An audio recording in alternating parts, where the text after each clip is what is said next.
Hello and welcome back to Continental Club, where we discuss the hottest topics in European football. Joining me today, we've got Michael McCubs and Henry Hill. How are we, gentlemen? Henry, are you well? You said you're a little bit chilly.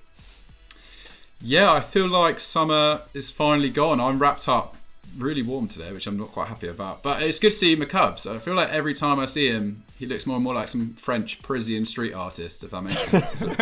Well, I have been compared to a French footballer a lot recently. Griezmann is just my nickname basically now. No, which I'm honestly, not that happy about, but I'll take it. On aesthetically, I'll take it, but I'm not that big a fan of Griezmann, the person. You definitely got to be chuffed with Griezmann. Very good looking guy. I just get Wesley Sneijder. Wesley Sneijder's a good looking guy as well, until he piled on the pounds. He had his moments. He got quite tubby towards the end of his career. Anyway, we are getting distracted. Today we are talking about signings that could win your club the Champions League, because at Marty Treble Zero said, with the window closing soon, what is one signing that could make all the difference in the Champions League? But before we get stuck into that, just a quick reminder to subscribe to Euro Football Daily and hit that notification bell to never miss a Continental Club. We do videos like this every single Friday. And today we're talking about the transfer window in the Champions League. It seems a little bit random because obviously the Champions League isn't back quite yet, but there's only 10 days left of the window. And the draw for the Champions League group stages I saw this morning was actually, it's going to be done on the 1st of October, so not very long at all. So we're going to ask, what is one signing that could make all the difference? And McCubbin, we are going to start with PSG. What do you make of, their end to last year, and what do you think they need most this summer? Yeah, well, obviously, last season was a very significant one for them in the Champions League, wasn't it? They reached the final for the first ever time, beat some very good sides on the way there, including Dortmund and Atalanta, and obviously Leipzig as well. They hadn't reached a semi-final even since 1995. They'd only played 2 games going into that mini tournament as well, having won the 2 French Cup finals. I wouldn't necessarily say surprised us, because they had one of the strongest squads, but certainly in getting to the final, I think people really had Atalanta and Leipzig both as kind of outside shouts, and even Atletico Madrid. A very positive end to the season. But the start to this season has obviously been pretty difficult, hasn't it? Lots of players have been out with coronavirus. That's majorly kind of disrupted preparations for games. We even called that loss to Marseille a couple of weeks ago, which is a real turn up for the books, because usually when we all agree on a scoreline, the opposite thing happens. And obviously that game ended in quite controversial circumstances as well. I believe Angel Di Maria has been handed a 4-game ban as well. So not a great start to the season. Nevertheless, you'd still back them to win League Earn. But it's been a bit of a summer of change at the Parc des Princes as well. Obviously, you've had veterans like Thiago Silva and Edinson Cavani leave. Thomas Meunier's also departed. Choupo-Moting and Areola also gone as well. A couple of key players who've been really key to their success in the last decade out the door.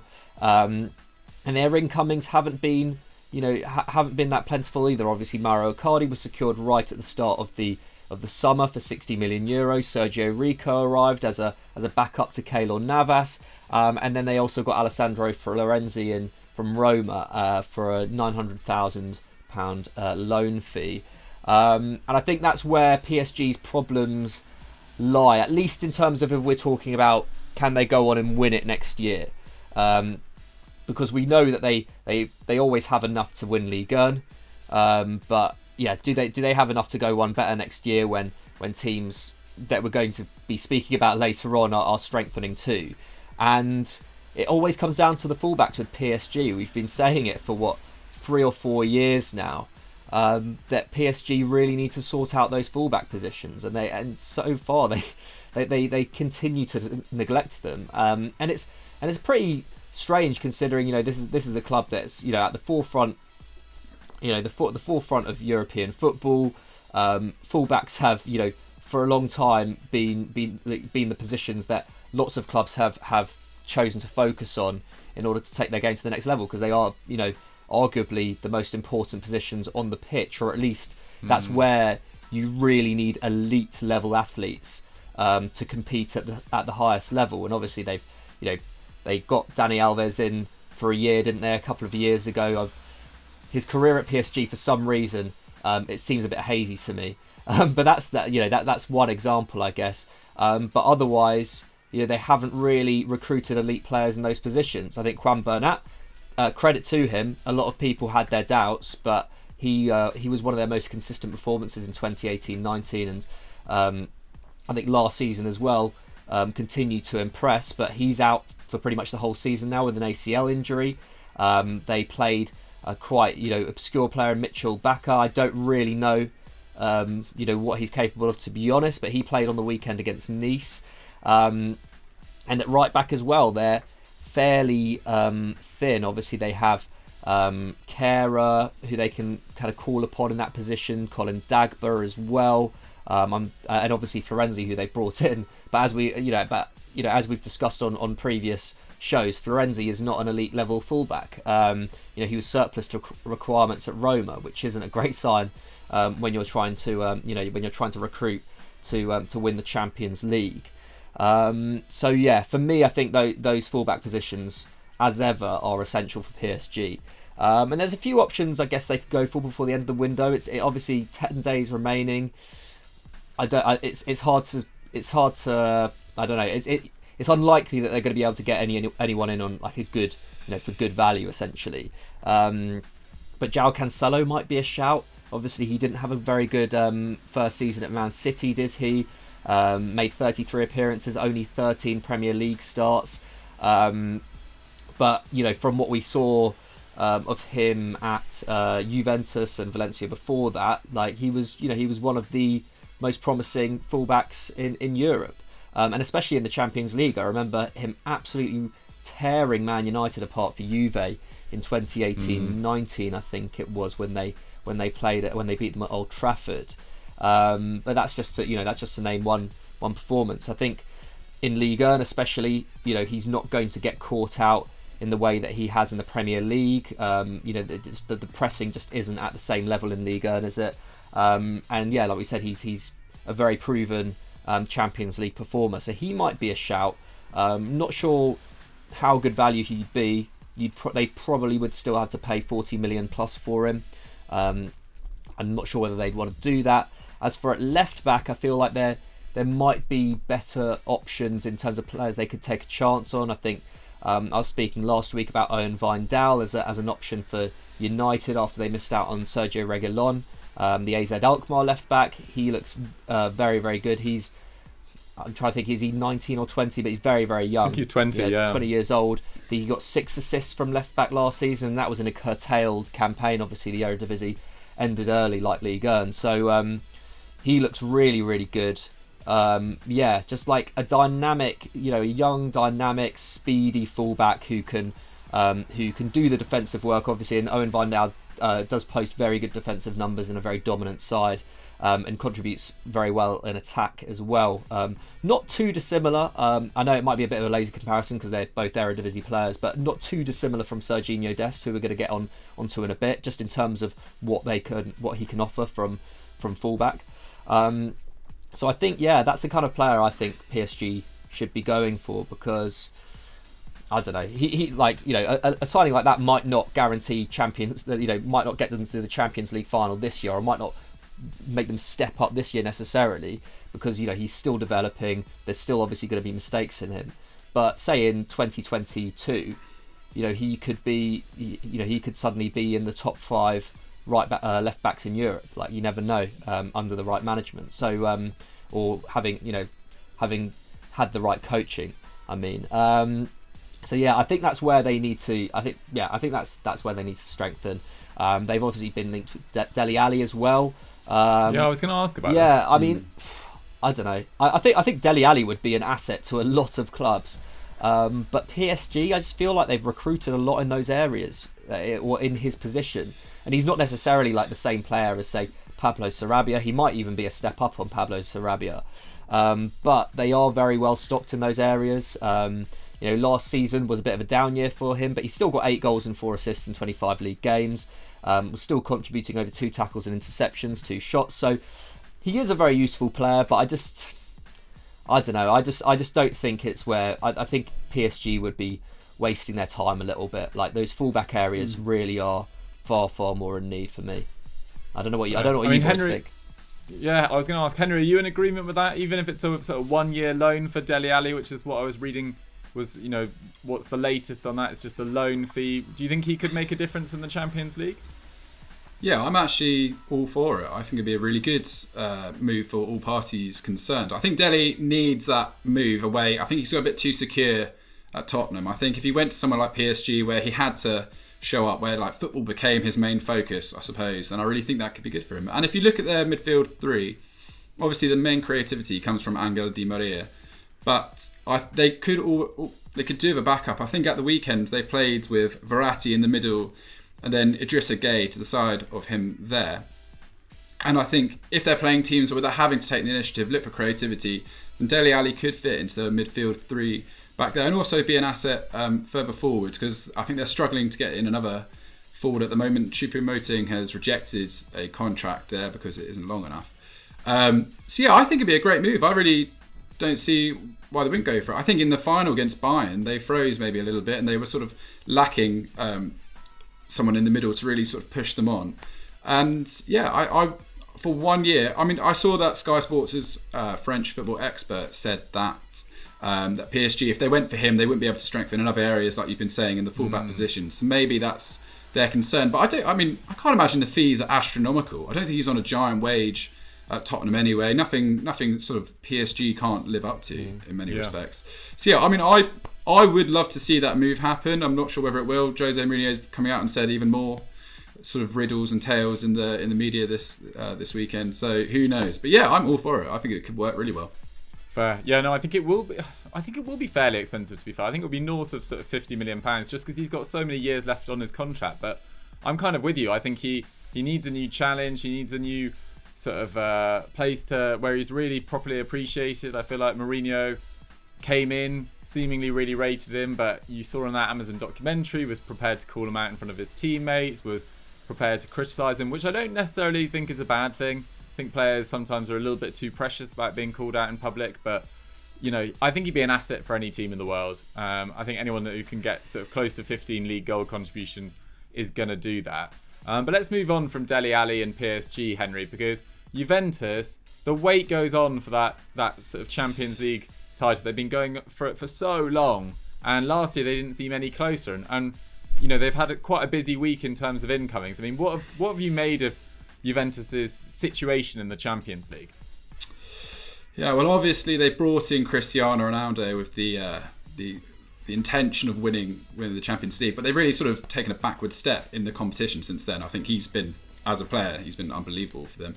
But if we look at their recent record, since reaching the Champions League final in 2017, the last 3 years have gone quarter-final, and last 16. So that's really not what they're looking for. And they lost on away goals after a 2-2 draw of Lyon. I think that was particularly disappointing as well. If we look at, obviously they've had a big summer. Andrea Pirlo's come in. I mean, it's really hard to call if that's a great decision. I think, judging by the opening day victory, which we'll get on to, that it looks like they are refreshed and they are sort of playing with a bit more enjoyment and intensity. I think Maurizio Sarri, it was just like a cauldron of negativity, wasn't it? It was sort of like building up, and he looked stressed out, and the way he was acting in the media wasn't great. So I think that's probably for the best. And yeah, they've got rid of some of the high earners in the squad, which is important too. Gonzalo Higuain and Matuidi have both left for Inter Miami, which actually, you know, I was getting worried for David Beckham. It looked like he wasn't going to get that kind of star signing he needed, and I think he's landed two pretty excellent players there. I think for the level of what Inter Miami are going to be going in for that. I mean, Higuain's only 32 years old at the end of the day. He could definitely score a ton out there. True. They've also lost Christian Romero. He's joined Atalanta at loan. Pjanic has obviously gone to Barcelona in the Arthur swap deal. And then there's various reports that Daniele Regani is probably going to leave at some point, maybe to I think it's West Ham United, and I think some other Premier League clubs are for him as well. Yeah, so I mean, he's just been a peripheral bencher for Juventus over the last few years, so I don't know if that's pretty good. And then if you look at their incomings, obviously Artur's arrived. Weston McKennie, he looked really good on his debut. I mean, I've been slightly unfair about him in the past, but yeah, the £4 million loan fee with potential, I think it's £19 million option to buy at the end of that. I think that if that works out, that could be an absolute steal because he looked brilliant. in their opening day. And yeah, I mean, let's move on to Alvaro Morata, because if we look what they really did need, I think, in order to push ahead, is some support for Cristiano Ronaldo up top. Obviously, Dybala came back, was the I think Serie A MVP last year, which is wicked. But yeah, Morata, it's a really... I'll ask you two what you think about it. It's an interesting signing. He's 27 years old. He's now the fourth most expensive player in terms of combined fees. If they make the deal permanent, because it's a £9 million loan deal, and then I think there's a £41 million option to buy next summer, and then if they take another loan deal, there'll be a £32 million option to buy the year after that.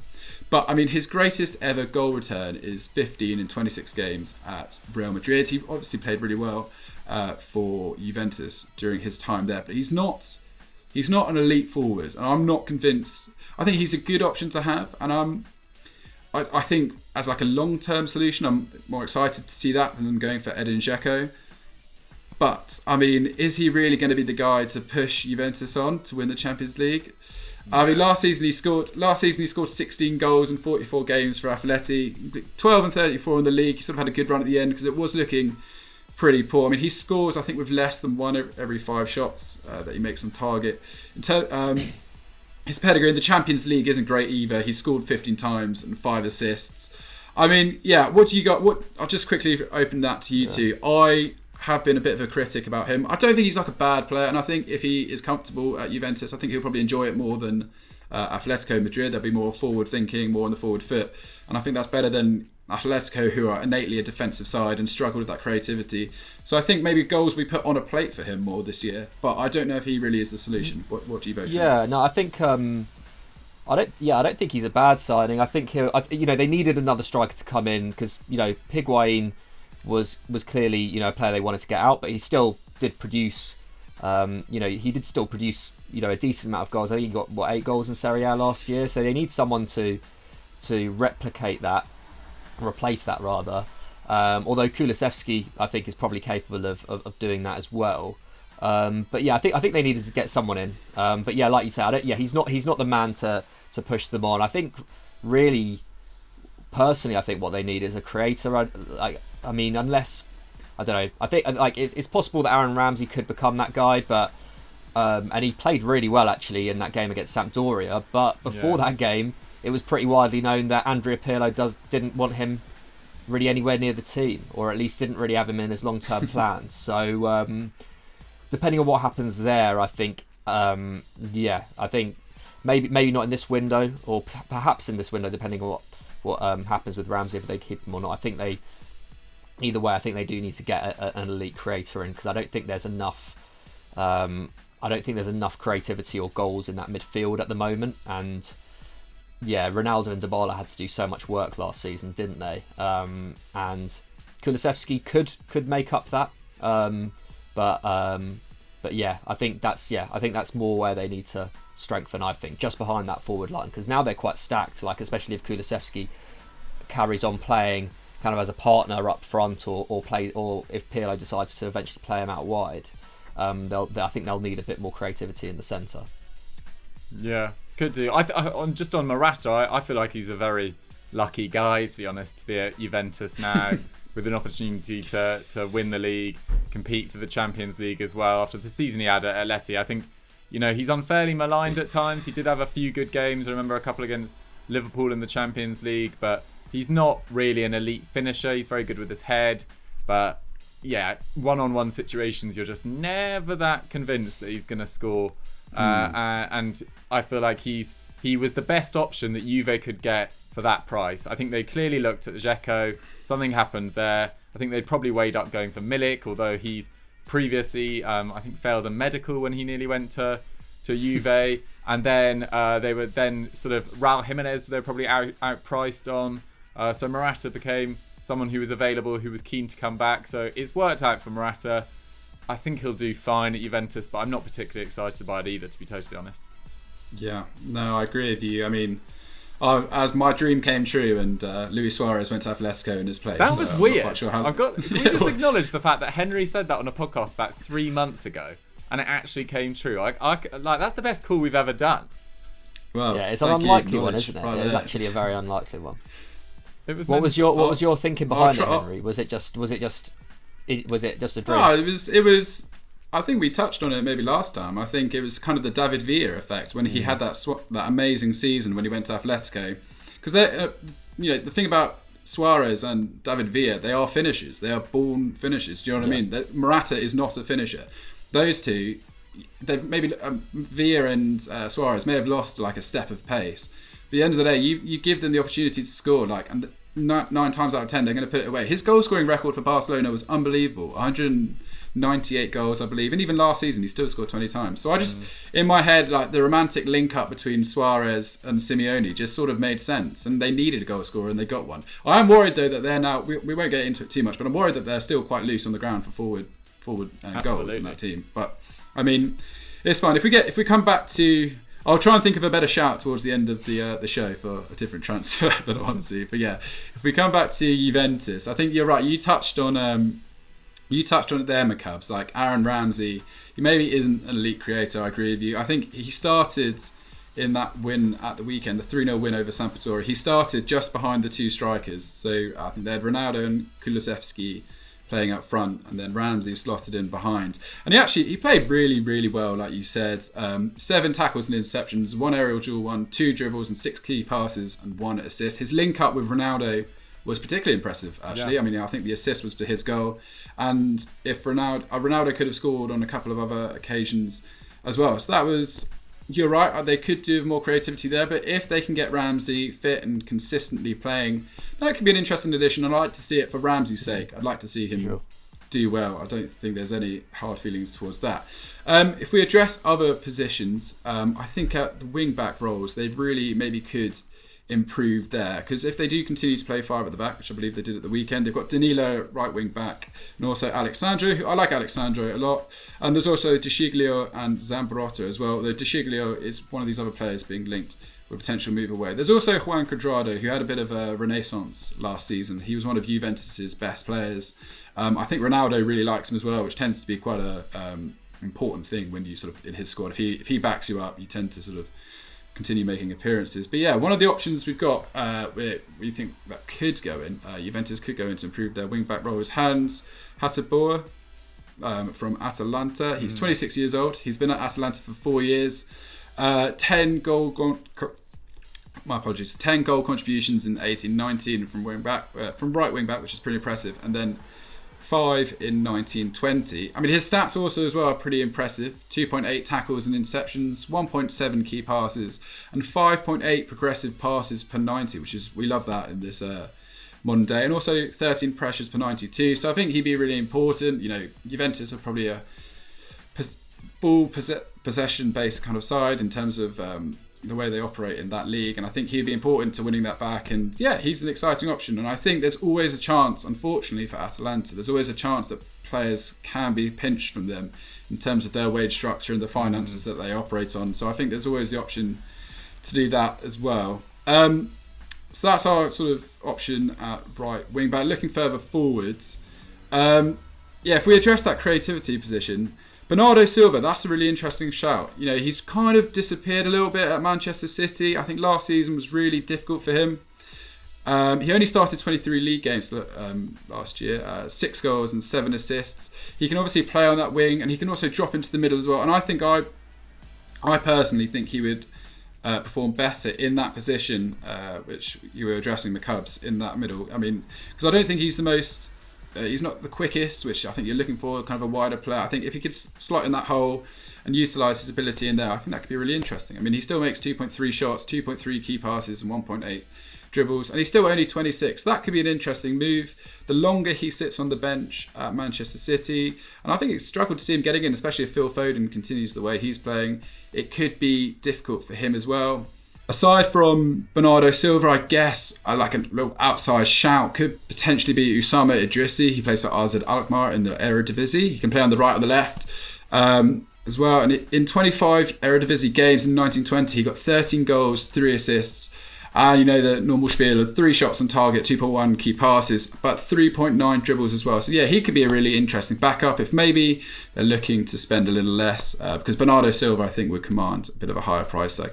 Yeah. But yeah, it's interesting. They've got like Kulusevski coming in as like a new signing in itself, and yeah, I think they will be more exciting this year. I don't think.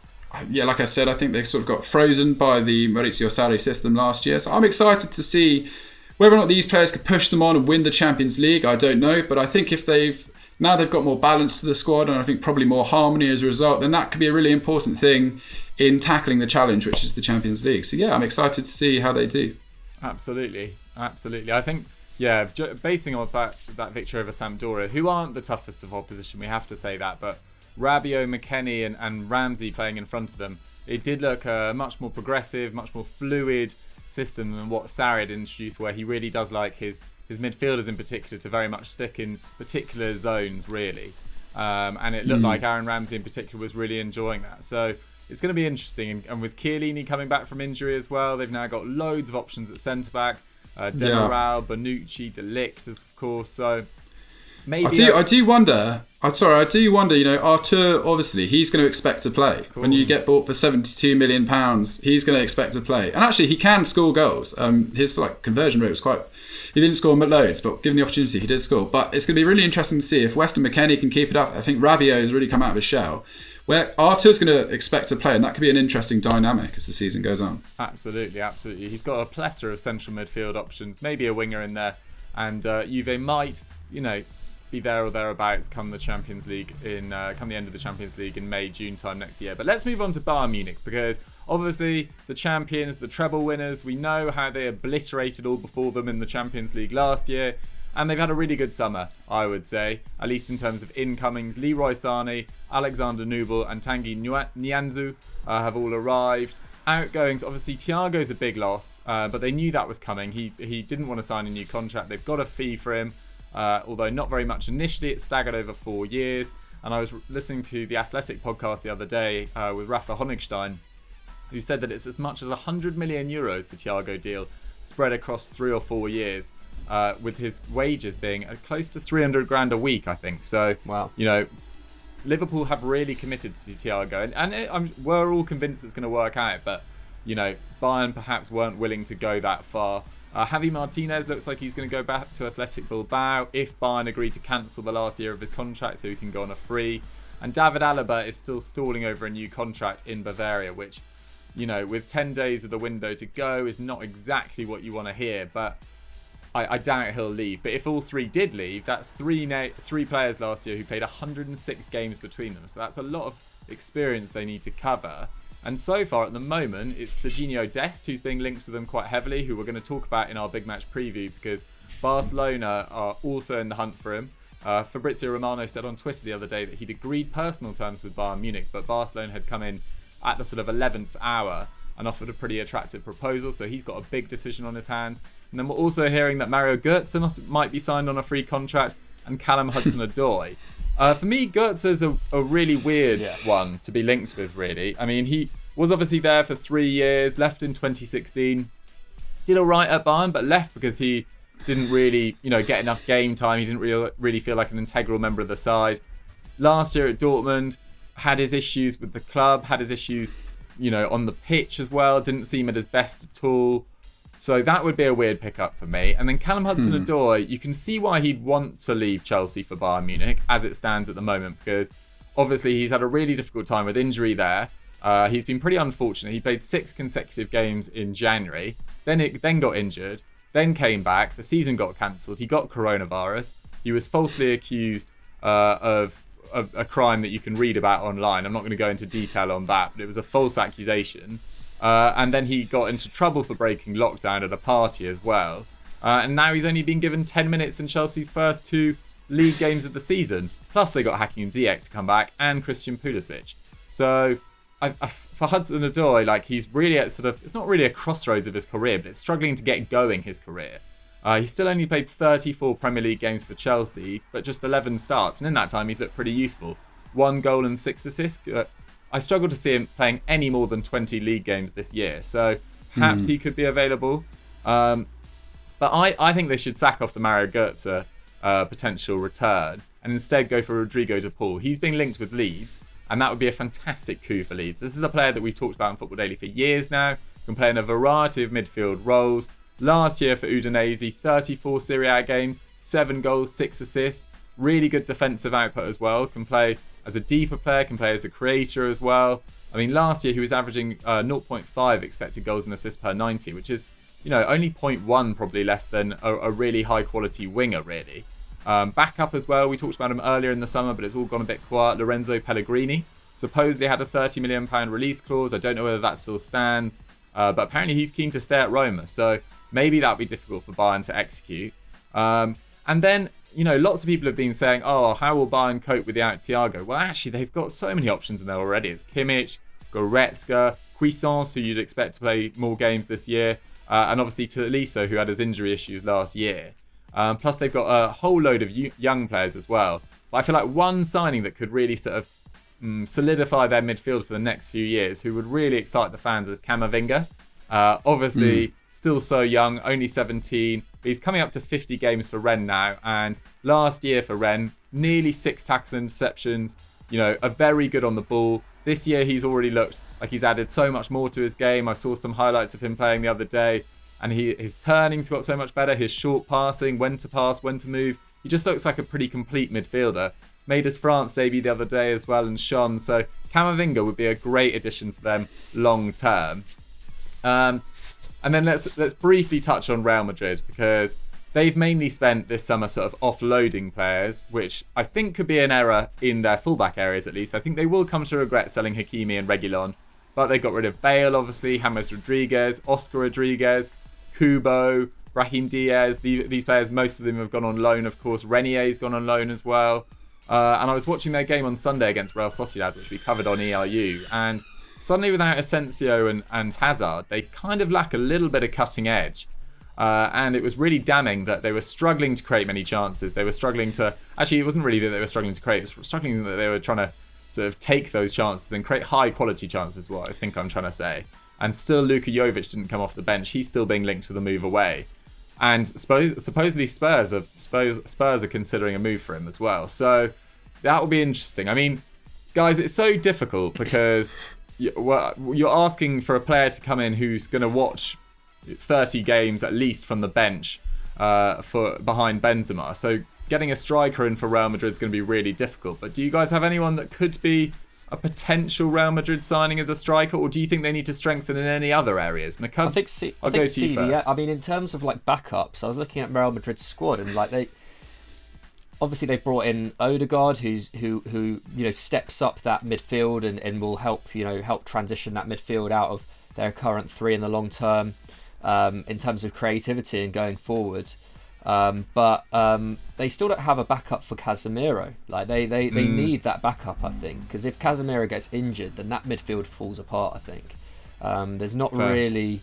I can't really think... I was looking at the squad earlier. There's not really anyone who could just kind of slot in there, There's not like one of those kind of utility men who could slot in there, unless Federico Valverde... I was thinking Fede Valverde, yeah, maybe, I mean, perhaps, but I still don't feel... I feel like they need a specialist in there, because that midfield has relied on having a player of kind of Casemiro speciality for so long. I think it's a big risk to not have a backup for him, which is obviously why they've been linked with Camavinga so consistently since he made his breakout last year. Like that's, I think, kind of one of the big reasons, isn't it? That he's the kind of seen as the guy who would hold down that midfield for so long.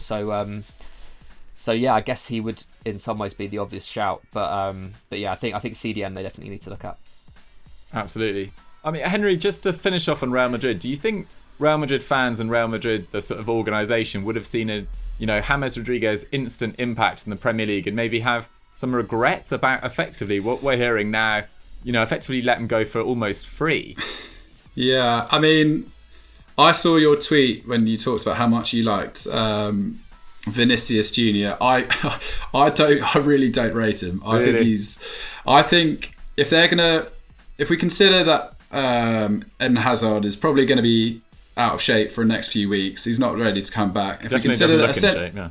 No, Asensio has his moments, and Isco, you're just never quite sure.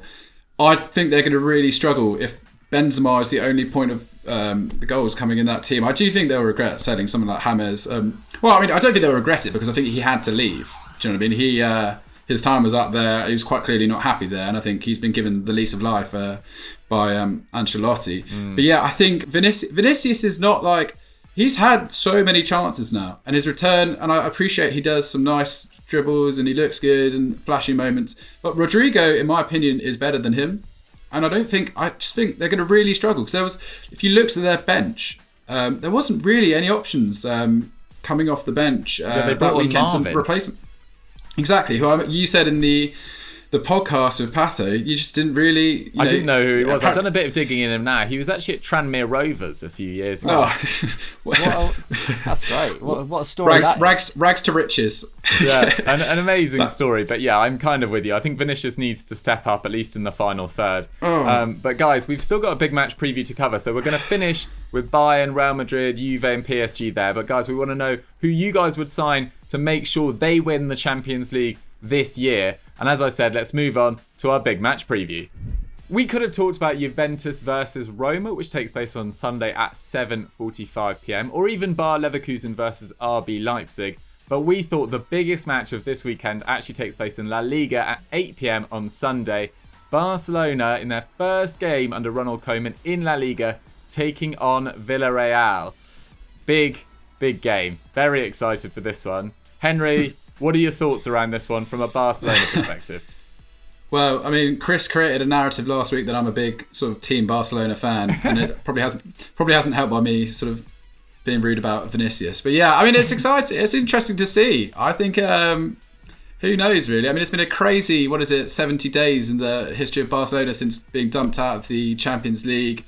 So much has happened. Koeman's come in. Messi said, was he going to go? Was he going to stay? That's all happened. And now Suarez is gone. So yeah, I mean, if we look at like the business they've done, they've sold Semedo. I think they got a really decent price for him. They've managed to get rid of sort of Rakitic and Vidal and Carlos Perez and Arda Turan. I mean, who knew that he was still there? So they've actually got a bit of money in. And it is exciting. I mean, the thing is, all these players they've been linked with haven't actually come in yet. So it's hard to say. I mean, AS reported that Barcelona have agreed an initial €20 million fee with Serginho Dest. I think he's a young American. Is that right? I think he's American, exactly. Which is quite cool. They're really exciting time to be a US soccer fan. And obviously they're still being linked with Max Aarons, which would be like an unbelievable move. I really hope for him that he gets that. Wijnaldum and Memphis Depay as well. But if we look at Dest, so try and understand why he's such a man in demand. Like you said, Bayern are interested in him. Barca have come in as well. So 1920, he's 19 years old. He played 35 league games, including 20 in the league.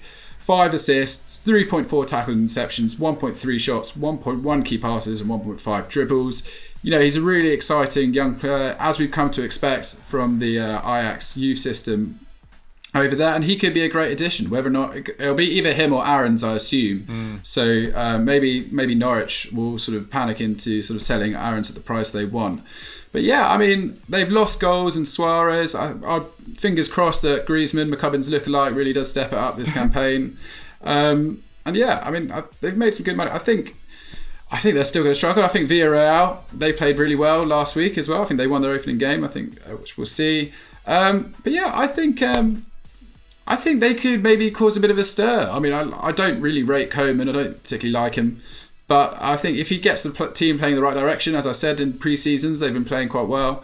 And yeah, let's see what happens. I think it'd be more interesting really to focus on Villarreal and see maybe what they could do to kind of close the gap with Barcelona, because it's a bit of an untested time here. Absolutely, yeah. Barcelona seem like some of the decisions I think are actually quite sensible. I think Suarez did need to be moved on, but I don't get this Ricky Puig not part of Koeman's plans. He played so well in the latter stages of the Quique Setien reign. Looked like one of their sort of bright spots of an otherwise pretty miserable season, their first one in 12 years without a trophy. And he's supposedly been told he's not part of Koeman's plans. Apparently he wants to stay and fight for his place, but there's also talk of him going to Ajax on loan. So that I find totally bizarre. And if you're trying to get fans on side, treating Luis Suarez the way you have and trying to sell your best young player, or at least offload him for the season, probably isn't the best way to ingratiate yourself with the Barcelona faithful. So a little bit confused around Barcelona. But let's move on to Villarreal, McCubs, because we've talked about them extensively, so we can keep this relatively brief. But their summer's been pretty fantastic, really. Yeah, it's been really good. Obviously, they lost Santi Cazorla, which is a big loss. But at the same time, they were always going to have to replace him at some point, weren't they? And I think getting Coquelin and Parejo in from Valencia was a bit of a coup, obviously. We've spoken about the ridiculousness of that Parejo deal. Kubo coming in on loan, spoken about that before. Excellent piece of business there. But potentially the best one of all, Purvis Estupiñán, who obviously came in a bit later than all of those guys. £15 million from Watford.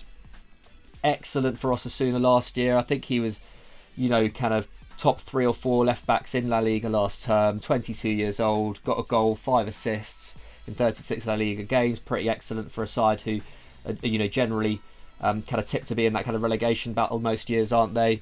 3.4 tackles and interceptions over a key pass a game. Nearly 2 dribbles a match as well.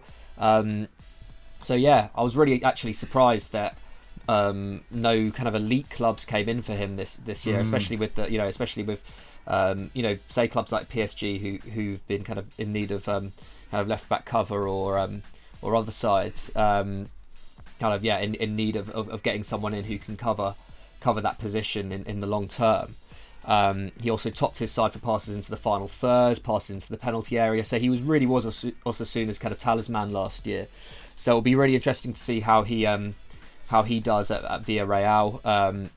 I could only catch their highlights, so I can't really comment on who's been their best player at the start of the season.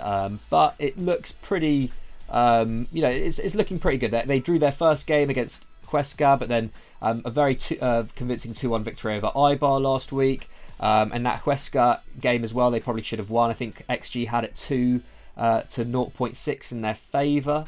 And Gerard Moreno also looks in excellent form as well. I think, obviously in losing Cazorla, they lost their key creator, but I think we were discussing it before. I think Moreno, wasn't over reliant on him, which was good. I think he's probably one of the more underrated strikers in Europe, to be honest. Like, because he can create for himself. He's a very, very decent finisher, and he creates chances for teammates as well. He's already got two goals and 1 assist in 180 minutes this term. Obviously, we're going off 2 games, so these averages will inevitably come down a little bit. But 5.5 shots, 2.5 key passes, 4 dribbles per 90. Starts with a bang. Yeah, looking just as complete a number 9 as he was last season. So he's going to be huge for them this year if they make that, if they want to make that push for the top 4. And they've also signed Jorge Cuenca from Barcelona, who's a 20-year-old centre-back, played mainly for Barcelona B as well. So I don't know, how quickly he'll be integrated into the first team. More likely, I think, probably a bench option for now. Obviously, with the kind of quality they have at the back there with Pau Torres, but I don't know. Anyone who knows more about him watching, let us know in the comments if he's an exciting pickup for Villarreal, because that 2.5 million euros is a decent decent fee for a player who's not had much first team football. So yeah, I think this will be a really tight game. For some reason though, I just feel like Barcelona will edge it, because they have looked quite good in their pre-season games. They're not coming into this that cold, or at least if they are coming into it a little bit cold, at least they've got like wins under their belt, and there seems to be at least a better feeling around the team than there was, say, 3 weeks ago. Yeah, I don't know what you boys think. Absolutely, yeah, it couldn't have really been a worse feeling. But yeah, I've been impressed with. I saw Trincao play very well against Girona a couple of weeks ago. Coutinho looks like he's been heavily involved so far. I think he won man of the match in their last pre-season game as well. But it's going to be really difficult for Villarreal. They haven't beaten Barcelona since 2008, which I know we did Marseille, and PSG the other day, and they had a horrible record against PSG, but this is even worse. So in their last 24 meetings in all competitions, Barcelona have won 18 and they've drawn 6, which is pretty shocking. But Barcelona also have Ter Stegen out. I think Umtiti's a doubt and Martin Braithwaite's a doubt as well. So not a bad time to play Barcelona. I mean, Henry, you love an underdog victory. Could you see one this weekend? Yeah, go on then. 2-1. 2-1 Villarreal. Perfect. Yeah, I'm going to go with... I'm kind of going with McCubs, actually. I think it might be 2-1 Barcelona, but I think it's going to be really interesting. I can't wait to see how Koeman sets up his side, how they respond to his tactics, etc. So I'm going with 2-1. What did you say for your score prediction, McCubs? I said a Barcelona win. It's weird. Like logic seems to be on Villarreal's side, I feel, in some ways. But yeah, I think it's going to be a topsy-turvy game. Maybe a couple of mistakes in there as well, a few defensive errors, what we love to see. So, 3-2 Barcelona, I'm going to say.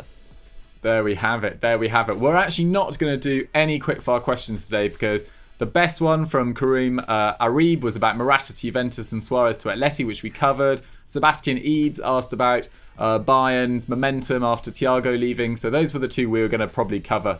And we've covered them because we've given you an absolute treat of an episode. Proper in-depth stuff all around Europe. Champions League winners, Barcelona, Villarreal. You've had it all. But thank you very much for watching this week's episode. McCubs, what should they go and do now? Well, they should stay on EuroFootball Daily. Subscribe if you haven't done so already. Massive thanks to everyone who is subscribed. We passed 400k the other day, so yes, buzzing about that. But yeah, I was on Transfer Review yesterday with Sam Abasaki. We had a really good time discussing Man United's terrible summer. And tomorrow it's myself versus Zach Jalab on the Football Pyramid, I believe. Yeah. So, absolutely. So yeah, if you want to see more of my face, which I don't know if you will, if you don't, then maybe go to Football Daily. But if you do, stick around on EuroFootball Daily. Perfect. Anything from you, Henry? Yeah, I mean, keep checking out Sunday Vibes. I think they've got looking to get back in the pub as soon as possible, and I think with all the football really kicking off and starting again, they're covering some really interesting topics. So get back supporting those guys as soon as you can. Perfect. Thank you very much. Please remember to watch all our 3 channels. We'll see you next time. Bye.